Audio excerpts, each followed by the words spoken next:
Kattappana CSI ഗാർഡനിൽ 7ാമത് കട്ടപ്പന ഐക്യ convention നടന്നു. കൺവെൻഷനിൽ പ്രഭാഷകൻ ബ്രദർ ഷാജി പാപ്പച്ചൻ പുനലൂർ മുഖ്യ സന്ദേശം നൽകി. കട്ടപ്പനയിലും പരിസര പ്രദേശങ്ങളിലുമുള്ള വിവിധ ക്രൈസ്തവ സഭകളിലെ വൈദികരും ശുശ്രൂഷകരും വിശ്വാസികളും കൺവെൻഷന് നേതൃത്വം നൽകി. ഒത്തൊരുമയുടെ മനോഹാരിത എന്ന ആപ്തവാക്യത്തെ അടിസ്ഥാനമാക്കിയാണ് കൺവെൻഷൻ സംഘടിപ്പിച്ചത്. പ്രഭാഷകൻ ബ്രദർ ഷാജി പാപ്പച്ചൻ പുനലൂർ മുഖ്യ സന്ദേശം നൽകി. ദൈവത്തിന്റെ ആപ്തവാക്യം അല്ലെങ്കിൽ ദൈവം എന്താണ് എന്നുള്ളത് യോഹന്നാൻ തന്നെ പറയുന്നുണ്ട്. ദൈവം സ്നേഹമാണ്. ദൈവത്തെ സ്നേഹിക്കുന്നതെന്ന് പറയുന്നവൻ ദൈവമകനാണ്. ദൈവത്തെ സ്നേഹിക്കാത്തവൻ ദൈവത്തെ അറിഞ്ഞിട്ടില്ല എന്ന് തിരുവചനം പറയുന്നു. ജീവിതത്തിൻ്റെ ഏറ്റവും വലിയ അനുഭവം ദൈവവചനം അത് പറയുന്ന സ്നേഹത്തിൻ്റെ പൂർണ്ണതയാണ്. അതാണ് കാൽവരി ക്രൂശിൽ കണ്ടത്.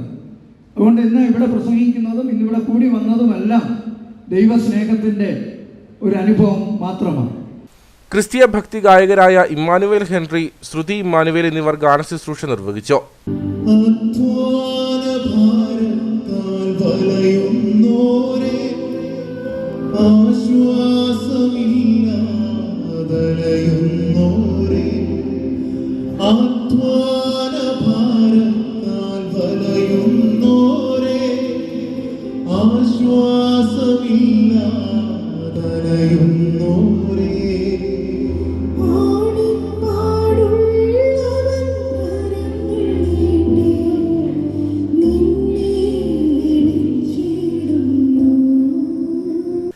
കട്ടപ്പനയിലെ വിവിധ ക്രൈസ്തവ വിഭാഗങ്ങളായ CSI, Brethren, Marthoma, Orthodox, Yakobaya, power in Jesus, believers church, വിവിധ പെന്തക്കോസ്ത് സഭകൾ, ക്രിസ്തീയ സംഘടനകളായ Bible society of India, Gideons international, high range pastors fellowship എന്നിവരാണ് കൺവെൻഷന് നേതൃത്വം നൽകിയത്.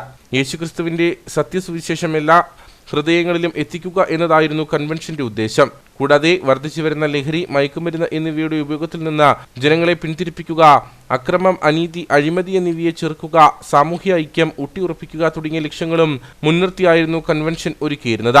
Chairman reverend doctor Binoy P Jacob, secretary brother Thomas Mathew, treasurer brother Vincent Thomas, programme coordinator VS Varghese Vazhayil എന്നിവർ നേതൃത്വം നൽകി.